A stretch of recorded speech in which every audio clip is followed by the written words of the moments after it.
समस्त विष्णु भक्तों को मेरा करबद्ध नतमस्तक नमन प्रणाम। बंधुओं, आज सोमवती अमावस्या के दिन इस पावन अवसर पर पावन वेला में श्री सद्गुरुदेव जम्बेश्वर भगवान के श्रीमुख से वर्णित या श्रीमुख से अवतीर्ण 120 शब्दवाणी का अपन सरल हिंदी भाषा में भावार्थ करेंगे। नित्य प्रति एक शब्द का अपन भावार्थ करेंगे और मैं आपको ये बताना चाहूँगा और मेरी छोटी बुद्धि के हिसाब से अगर भूल चूक हो जाए तो आप मुझे क्षमा करना। कमेंट में मुझे बता देना कि आपने यहाँ गलत किया है, तो मैं भूल सुधार करने की कोशिश करूँगा। कोशिश ही नहीं करूँगा, भूल सुधारूँगा। बंधुओं, मैं इतना बड़ा विद्वान तो नहीं हूँ, फिर भी जो भी भावार्थ मैं पढ़ सुन रहा हूँ, देख रहा हूँ, उस मेरी मति के हिसाब से शुद्ध सरल भाषा में भावार्थ आपको सुनाऊंगा। आप जरूर सुनिएगा। बंधु, आज सोमवती अमावस्या की पावन वेला में अपन पहले शब्द का उच्चारण करते हैं और ये शब्द जो है वो क्या है, आप सबको ज्ञात ही होगा।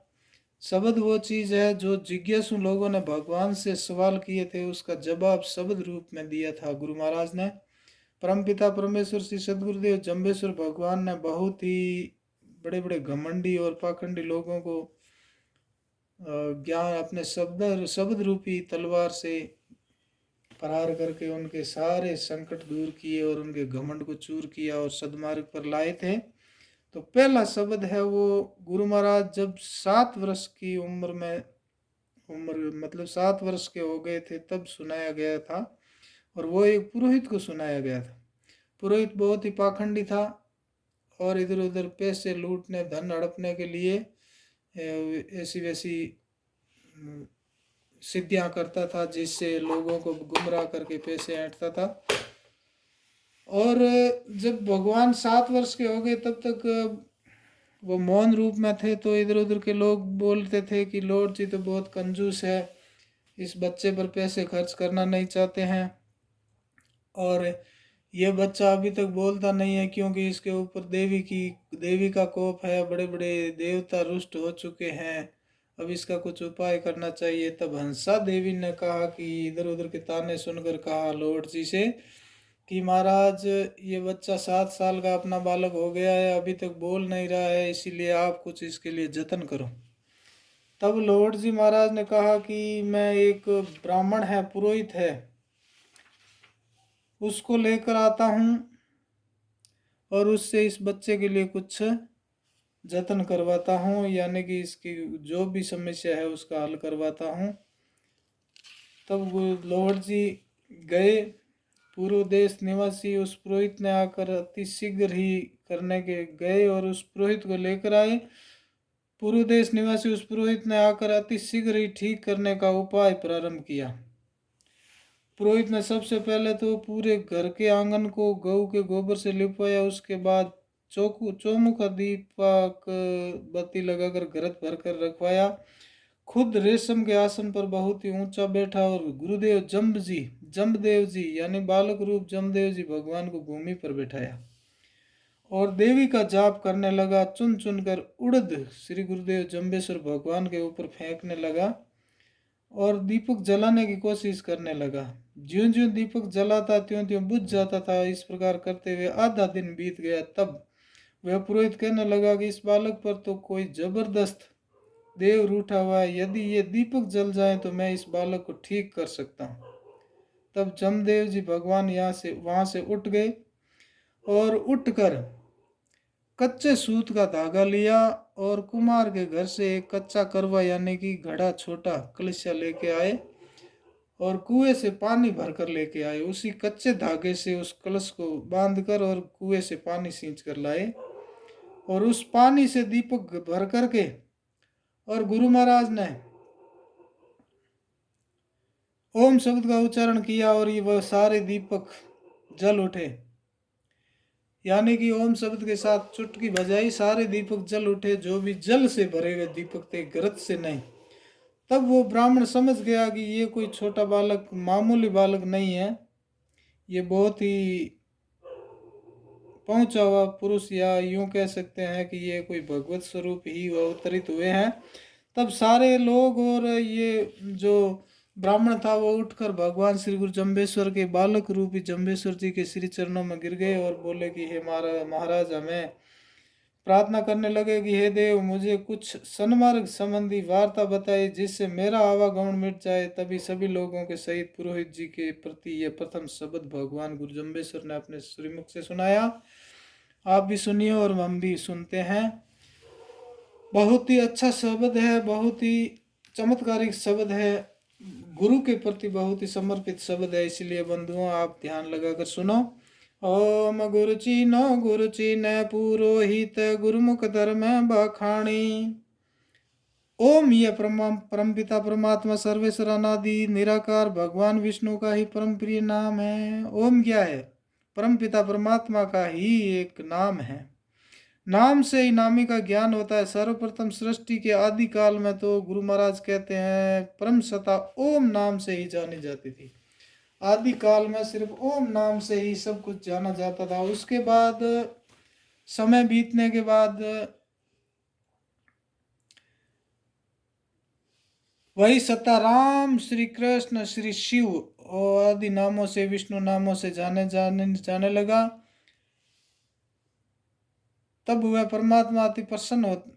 ओम नाम की ध्वनि के उच्चारण किया जाता है, तब परमात्मा अति प्रसन्न होते हैं, क्योंकि यह परमात्मा का सर्वाधिक प्रिय नाम है। इसलिए शब्दों के प्रारंभ में यह ओम का पाठ देना उचित ही है। इससे मंगल, स्तुति, नमस्कार आदि सभी नियमों का समुचित पालन हो जाता है। श्री जम गुरुदेव जी कहते हैं कि हे संसार के लोगों, आप सभी लोग सदा सर्वदा यदि अपना कल्याण चाहते हो तो उस परम सत्ता परमेश्वर ओम नामी गुरु को पहचानो। यहाँ पर चिन्हों का अर्थ मानना या स्मरण करना नहीं है। चिन्हों का अर्थ है पहचान करना।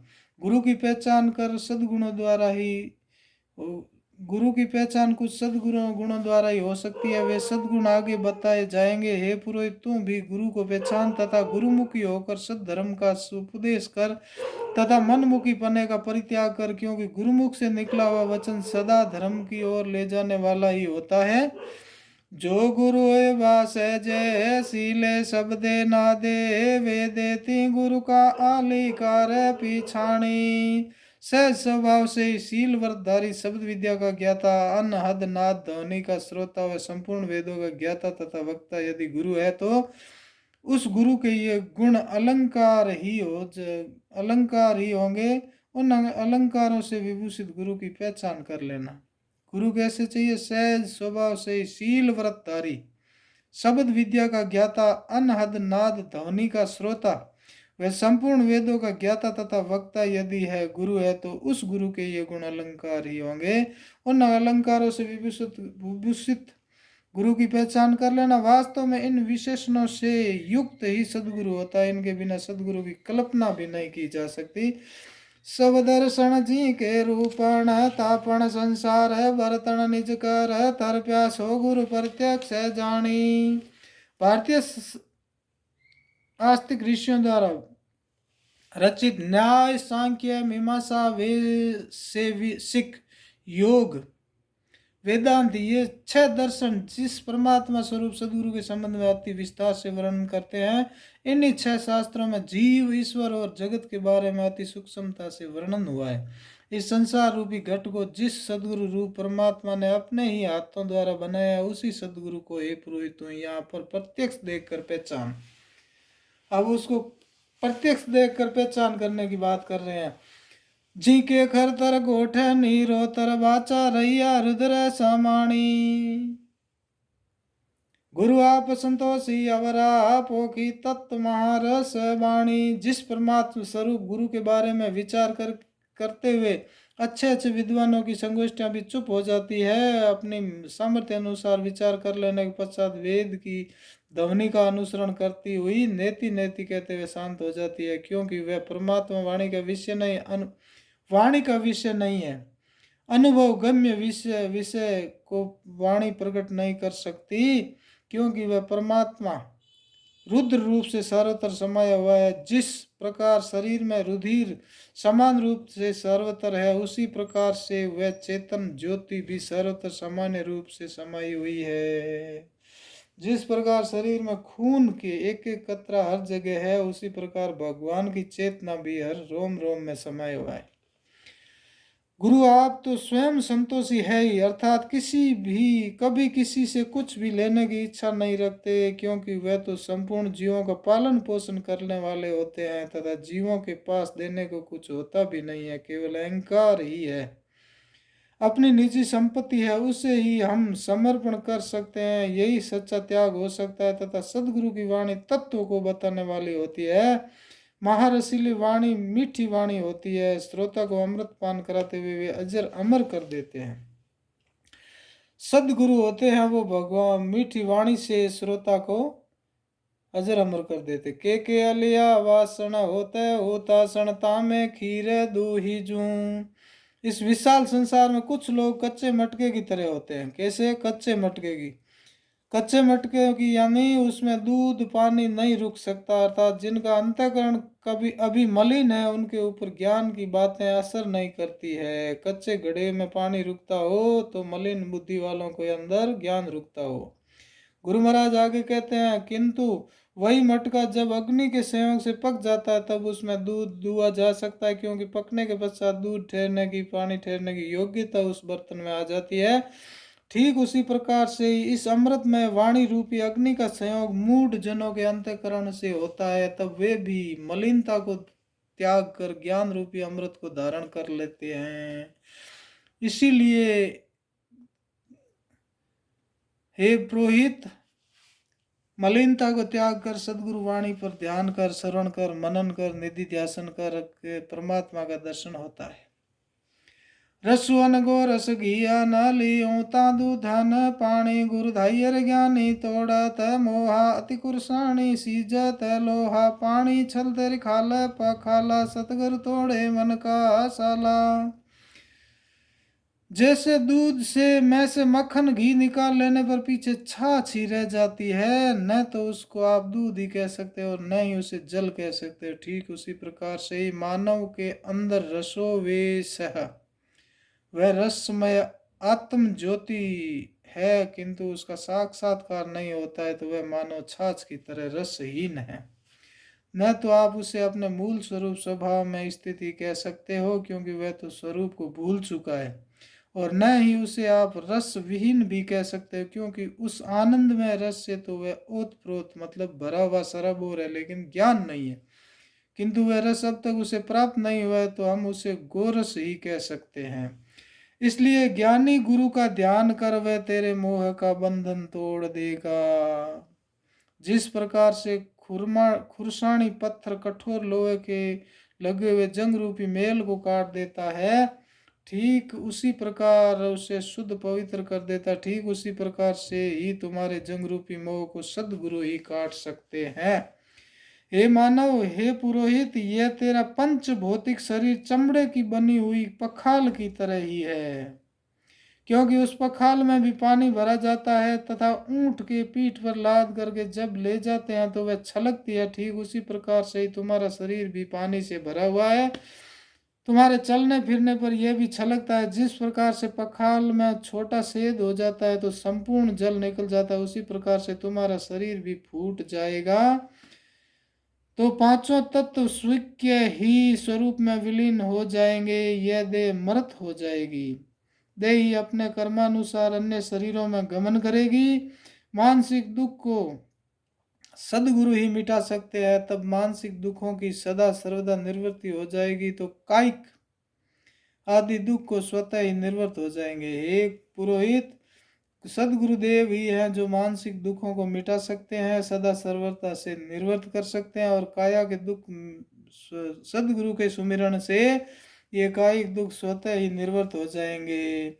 सदगुरु है तो सहज है पीछाणी, कृष्ण चरित बिन काचे करवे रहो नरेसी ही पाणी। हे पुरोहित, तुम्हारे सामने बैठा हुआ बालक यदि सदगुरु है तो सहज ही में पहचान कर लेना। यहाँ पर सदगुरु होने का बहुत बड़ा प्रमाण प्रस्तुत करते हैं कि देख, कृष्ण चरित के बिना भगवान कृष्ण जी की आज्ञा के बिना कच्चे घड़े में न तो कभी जल ठहरा है और न भी कभी भविष्य में ठहर सकेगा। किंतु कृष्ण श्री कृष्ण भगवान के अगर आशीष मिल जाए चरित्र से तो असंभव भी संभव हो जाता है, कच्चे घड़े में जल ठहर जाता है। ये कृष्ण चरित्र ही है, कृष्ण भगवान यानी विष्णु भगवान ही है, उनकी माया से ये सब हो संभव है। इसीलिए हे पुरोहित, सारे आडंबर छोड़कर भगवान की शरण में, गुरु की शरण में आ जा। इस प्रकार से खेमन राय पूर्व देश के पुरोहित के प्रति बाल्यावस्था में ये प्रथम शब्द गुरु महाराज ने युक्ति युक्त उच्चारण किया। बोलो श्री सदगुरुदेव जम्बेश्वर भगवान की जय। बंधुओं, ये पहला शब्द था जो एक पुरोहित को वो सुनाया था, और गुरु महाराज इस शब्द में पहली बार अपनी वाणी में अपने 7 वर्ष की आयु में पहली बार बोले थे। आगे अपन दूसरे शब्द का स्मरण करेंगे, सुनेंगे, उसका भावार्थ सुनेंगे।